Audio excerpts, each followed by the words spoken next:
pues los primeros, después Bogotá, después Medellín realmente, y después Bogotá. Entonces yo diría que ya existe esa confiabilidad relativamente importante en materia de la tecnología nueva.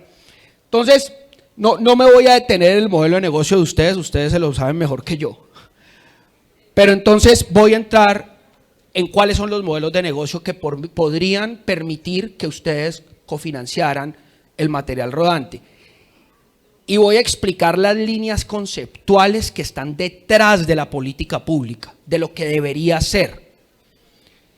La cofinanciación lo que quiere decir, palabras más, palabras menos, es que el Estado sí va a subsidiar al usuario. Pero ¿cómo lo va a hacer? No lo va a hacer todos los años metiendo plata a un FET. Lo que va a hacer es que le va a quitar como carga la tarifa, eso no quiere decir disminuir la tarifa, simplemente como componente de la tarifa, el activo o la deuda con la que se paga el vehículo. ¿Qué quiere decir eso? Quiere decir que el Estado le entrega, sin que él tenga que ser remunerado, el Estado, así como funcionan las vías, así como funcionan las estaciones, es un componente de subsidio para que sean operados. ¿Y por qué eso hace algo de sentido? Por varias razones. Es la manera más económica en la que el Estado puede subsidiar. ¿Por qué? Porque por definición el Estado se endeuda a menor tasa que ustedes y que yo y que todos los presentes juntos. ¿Por qué? Porque es el Estado. Es el Estado. Números de servilleta. Cuando uno genera un privado concesión, que es el que realmente se financia para comprar el material rodante, la sola bobadita de hacer esa tercerización la aumenta 300 o 400 puntos base a la tasa de interés. Eso es una fortuna. Al final de cuentas lo termina pagando el Estado. ¿Por qué lo hace? Porque las estructuras, porque el Estado, si se endeudara, pues eso generaría cupo de pasivo del Estado y aumentaría el déficit fiscal. Entonces, pero existen maneras para que eso no ocurra a través de vigencias futuras, para que eso no ocurra y al mismo tiempo se pueda financiar al menor costo posible este tipo de inversiones. Así se está financiando el metro de Bogotá y se va a financiar el metro del 80 también, cuyo cierre financiero ya ocurrió. Entonces, eso es importante. Segundo, esto es también, y entiendo que es un poco complicado, los costos fijos deben ser asumidos y garantizados por aquel actor que tenga el menor costo de financiación posible. Es un poco lo que estaba diciendo. Pero ojo, en la medida en que yo como Estado diga, le voy a entregar a usted un bus, yo también como Estado tengo que pedirles a ustedes. Y ahorita vamos a ver, ¿yo qué les tengo que pedir? Yo les tengo que pedir, primero, yo quiero tener total, pues como transparencia respecto de todo lo que se está recaudando. Yo estoy de acuerdo en que yo voy a establecer en la cascada de pagos, a ustedes van a estar de primero recibiendo la remuneración para remunerar su operación. Yo puedo convivir con eso. Con lo que no puedo convivir es con 19.000 empresas y cada uno recaudando en el bus. Yo no puedo convivir con eso, no tiene ninguna especie de control. ¿Y por qué ese es el caso? Porque si yo soy el Estado, yo tengo que permitir que ustedes hagan un negocio que permita a su vez que la prestación del servicio se dé, pero lo que no puedo permitir es que ustedes reciban el activo y sigan pues con el modelo de negocio como estaban, pues simplemente pues recaudando como recaudaban. Yo tengo que establecer cómo ustedes se van a pagar. ¿Cómo se van a pagar? Yo voy a establecer en efecto que ustedes obtengan un retorno por el capital de trabajo, por la operación, que marginen del costo del conductor, de las llantas, Yo puedo hacer eso. Pero llega un punto en donde si yo ya pagué eso y sobra plata, porque tiene que sobrar plata. ¿Por qué tiene que sobrar plata? Pues porque ya no estoy pagando el activo. El activo básicamente me lo subsidiaron. tiene que sobrar plata, esa plata es del Estado. Entonces yo tengo que tener total control. No quiere decir que yo le meta la mano a la fiducia, para eso están las fiducias.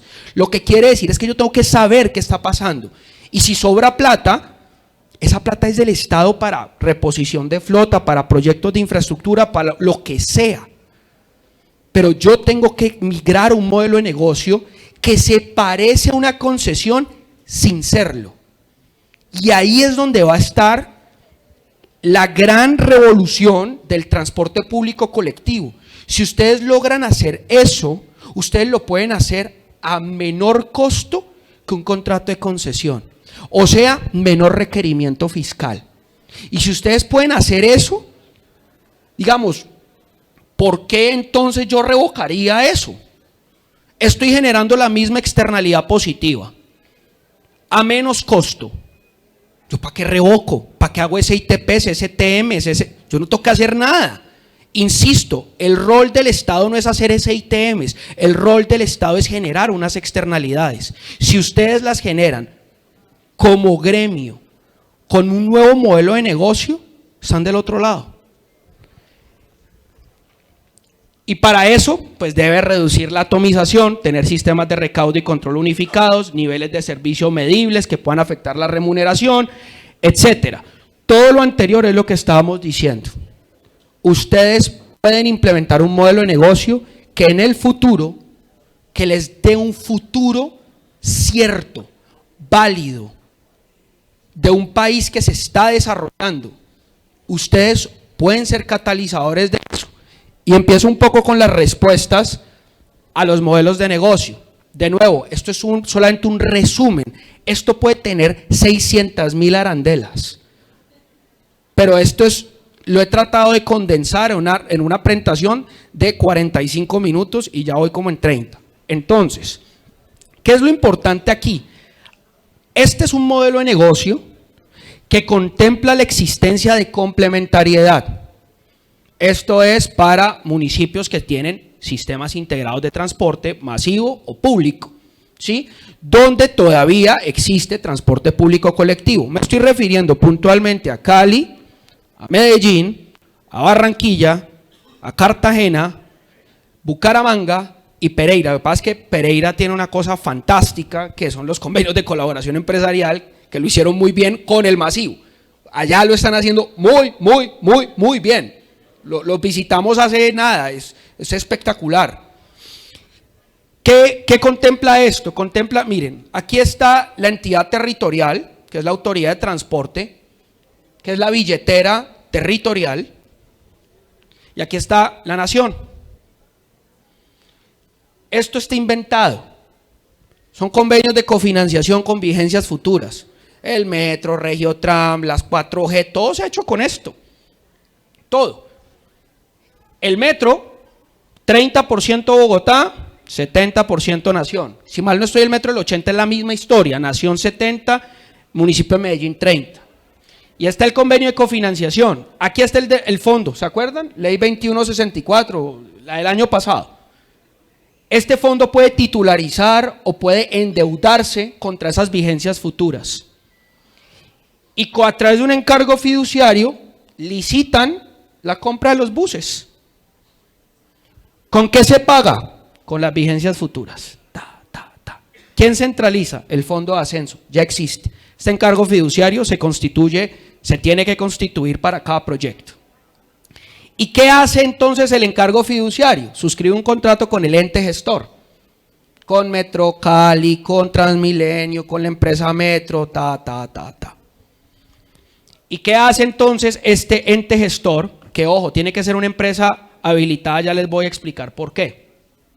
Suscribe un convenio interadministrativo con la entidad territorial, autoridad de transporte, ¿sí? ¿Qué dice ese convenio interadministrativo? Usted va a tener la flota que está en este encargo fiduciario, usted va a ser un brazo técnico de autoridad en niveles de servicio y control. El ente gestor no puede imponerle una sanción al transporte público colectivo. Porque si hiciese alguna especie de contrato, sería un contrato entre privados y no existe la posibilidad de hacerlo de manera unilateral, al menos no sin ir a un juez. La autoridad de transporte sigue siendo la autoridad de transporte. En el caso de Medellín, el área metropolitana, el Valle de Aburrá. En el caso de Cali, el distrito de Santiago de Cali. De Bogotá, el distrito de Bogotá, etcétera, etcétera. Entonces, pero sí que puede hacer el ente gestor. Puede hacer aquello que es lo que se percibe como malo en teoría del transporte público colectivo. Y repito, en teoría. Y es que las autoridades no tienen la forma de hacerle seguimiento a la operación del transporte público colectivo. Eso se ha venido mejorando.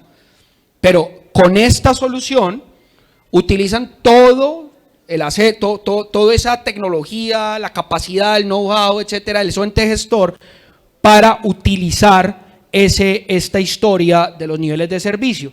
Y como siempre, hay una habilitación de rutas del SITM que van a ser operadas por el TPC. Ustedes a su vez ya tienen las rutas y frecuencias acá que originalmente les fueron habilitadas.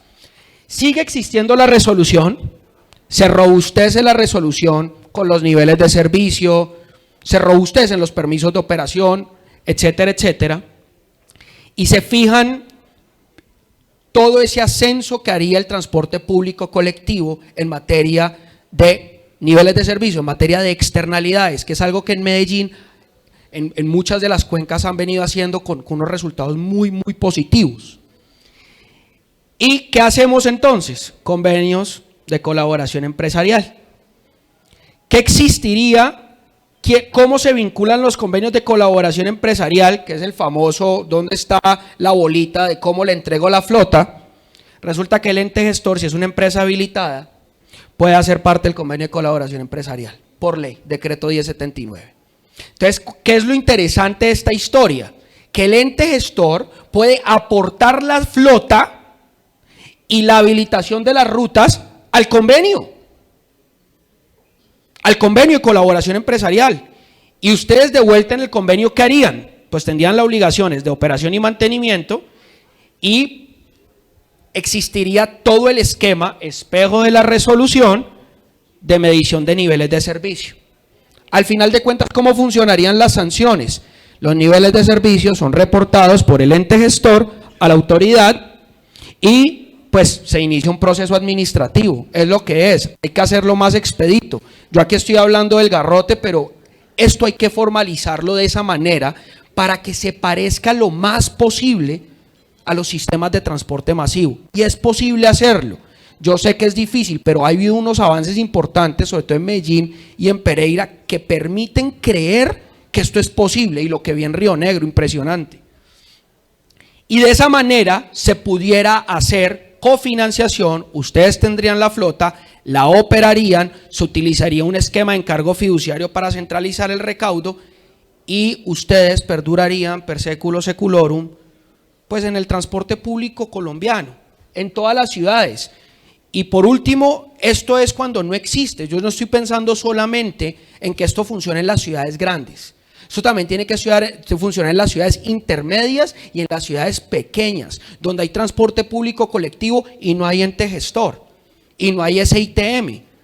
Y el esquema igualitico, la única diferencia es que fíjense, el encargo fiduciario no se lo entrega al ente gestor, sino que se lo entrega directamente al convenio a través del contrato de vinculación con administración que ustedes conocen hace siglos.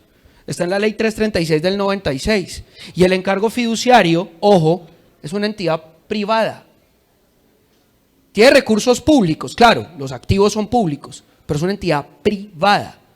Puede hacer contratación de esta índole con los convenios de colaboración.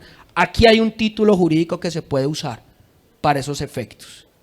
Entonces, con eso yo cierro. Yo creo que me quedan como 5 minutos para preguntas, si alguien quiere preguntar. Si no, yo voy a estar en el almuerzo, lo que requieran. Pero un poco esa era la idea del día de hoy. Era mostrarles que es posible. Yo no estoy diciendo que sea fácil, pero es posible. La ley lo permite, la ley lo autoriza. Ustedes están en capacidad de hacerlo. Todo desde las 8 de la mañana hasta la fecha que se ha discutido acá es cómo se va a dar ese siguiente paso. Y el siguiente paso, si ustedes dan ese siguiente paso y llegan con una propuesta de esta índole al gobierno nacional, no veo cómo no veo cómo no exista cofinanciación. Porque es que la flota se requiere. ¿Cuál es la alternativa? Mismo modelo de negocio, pero entonces el ente gestor sale y licita contratos de concesión de operación, no de provisión. O sea, modelo Bogotá fase 4 y fase 5, donde metieron los eléctricos igualitico, solo que no tengo un concesionario de provisión. Es el modelo de negocio de compra pública o el que sea a través del encargo fiduciario. Pero ojo, los contratos de operación sí son la competencia del transporte público colectivo. ¿Más costoso? Sí, más costoso.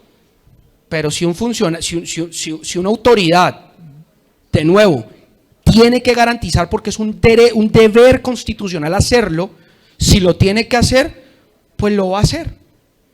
Y si eso implica que no hay transporte público colectivo, pues es una decisión de política pública. Pero sí, adelante, ahí hay una pregunta, por allá. Y la voluntad política, ¿qué estamos hablando? Que acabamos a manejar recursos del Estado para generar una solución de ciudad. Buenas tardes. Estamos hablando que se va a generar una solución en el transporte público y vamos a manejar plata del Estado. Y esa plata baja del Estado mayor al Estado menor, que es la alcaldía, gobernación, municipios. Pero hay una vaina que se llama voluntad política. ¿Cómo garantizar que sí se le dé prioridad a la utilización de esos recursos con ese objetivo específico que es la cofinanciación en temas de infraestructura de transporte? Porque es que nosotros tenemos alcalde cada 4 años y cada alcalde llega con nuevas ideas y nuevos partidos, con nuevos presupuestos, y lo estamos viendo con la posesión que vamos a tener en estos días de Petro. Entonces, puede que esto sea viable, y es totalmente viable, cofinanciable, y adicionalmente, sobre todo lo que decías al final de las partidas futuras, ese es el negocio. Pero me preocupa mucho es la priorización de los recursos que generen los alcaldes de turno frente a estas soluciones, porque entonces nuevamente el sector de transporte se queda solo, se queda generando gremios, asociaciones, porque eso es lo que ha pasado históricamente con el sector de transporte. Como los han dejado solos en muchas ocasiones, cada uno de los transportadores empiezan a formar gremios o agremiaciones para buscar ellos mismos soluciones, y creo que eso es lo único que ellos hoy en día los ha mantenido vivos. La unión entre, bueno, que se formen muchos grupos o muchas agremiaciones, pero es lo único. Pero a mí me preocupa mucho es esa voluntad política. Muchas gracias. No, a vos y a todos. Sin duda alguna, a mí también. Pero ¿dónde está la respuesta, creo yo? Se hicieron los SITM, mal, bien, yo creo que más mal que bien, pero se hicieron. Porque al final la gente necesita el transporte. Se compraron los buses en Bogotá, ahí están, eléctricos. Creo que se adjudicaron 13 concesiones, o sea 26 porque son por 2, es provisión y operación. Llega la necesidad existe. La pregunta es cuando el funcionario de turno le toca, porque si no se mete en un lío, le toca hacer la reposición de la flota, le toca meter los buses, ¿cómo lo hace? Lo interesante de este modelo es que cofinanciando el subsidio es una vez cada 15 años, porque estamos pensando en buses eléctricos, no diésel, pues infortunadamente, pero eso es lo que dice la ley, al menor costo fiscal, con vigencias futuras. Una vez, no es que entonces dentro de 8 años, cuando esté otro gobernante, otra vez tiene que decir, ¿cuánta plata es que es para el FED? 2.2 billones, uy, bueno, 2.2 billones. No, esa discusión se muere. ¿Por qué se muere? Porque ya dio el subsidio, ya lo entregó. Entonces, esa necesidad va a llegar. El punto es que ustedes estén preparados para hacer la alternativa que genera las externalidades, que en teoría genera un STP o un SITP, a menor costo fiscal. Pero ustedes tienen que estar preparados. La necesidad, insisto, va a llegar. La gente se va a tener que seguir movilizando. Si su bus tiene más de 20 años, le va a tocar sacarlo. Y entonces, señor Estado, yo no puedo honrar la ruta porque no tengo quien me preste para comprar mi bus.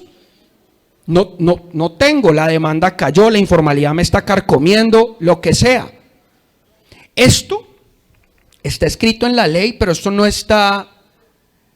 La vocación de lo que pasó en este gobierno, si bien no se fondeó, dejó toda la infraestructura. Y yo, para serles completamente franco, no veo por qué después del 7 de agosto esto vaya a cambiar. Pienso exactamente lo contrario. Por el discurso, por la política pública que se está promoviendo. A mi juicio es todo lo contrario. Espero no estar equivocado, porque esto va muchísimo más allá de preferencias políticas. La política pública correcta no tiene color político. Es numérico, es técnico. Esto implica subsidiar menos. Ustedes se organizan, implica menos gasto fiscal para atender la misma necesidad, generando las mismas externalidades. No es ciencia nuclear, pero va a llegar. Es tu preocupación, es la más válida de todas, pero va a llegar. Tienen que estar preparados. Esa es un poco mi reflexión del día de hoy, y yo creo que todos los que me antecedieron. Por ahí hay otra pregunta, creo que tengo derecho a una más, ¿cierto? ¿Una más? Por allá.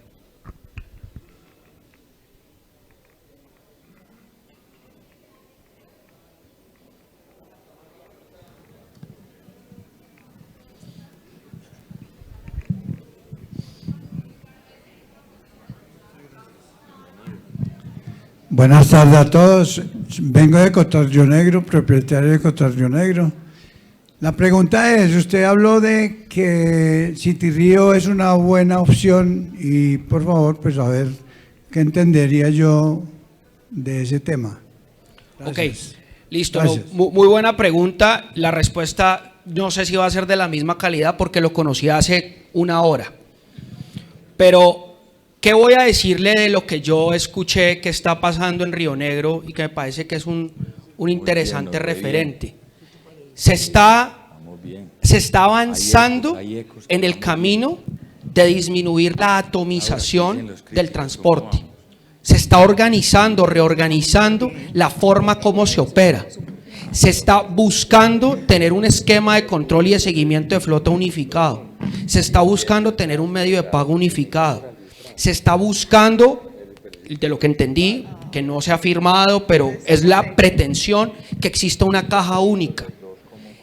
Todos son los pasos correctos hacia lo que realmente un gobierno, tanto nacional como territorial, va a exigir para cofinanciar la flota. Es todo lo que hemos venido hablando. No sé, insisto, puedo estar completamente equivocado, puedo estar diciendo entendí mal, no tenía el entendedero al revés, pero lo que le puedo decir es que todas las señales de lo que escuché allá, de lo que me mostraron en el sistema, que además se acerca a un sistema, no estoy seguro que sea el sistema de recaudo abierto, pero tiene QR, tiene medio de pago unificado, con bicicletas, son todas las señales correctas. Absolutamente todas las señales correctas. Si eso se logra implementar correctamente, yo no veo por qué Río Negro no pueda ir al gobierno nacional. Yuhu, gobierno, soy Río Negro, aquí está mi 30%, necesito el 70%. Fondo, ascenso tecnológico, convenio de colaboración y está. No veo cómo no, pero insisto, puedo estar equivocado respecto de lo que yo escuché y ojalá no lo esté porque de verdad me quiero llevar esa alegría de esa experiencia tan bonita que me contaron. Bueno, no, yo creo que ya porque deben tener hambre, muchas gracias y cualquier cosa atento.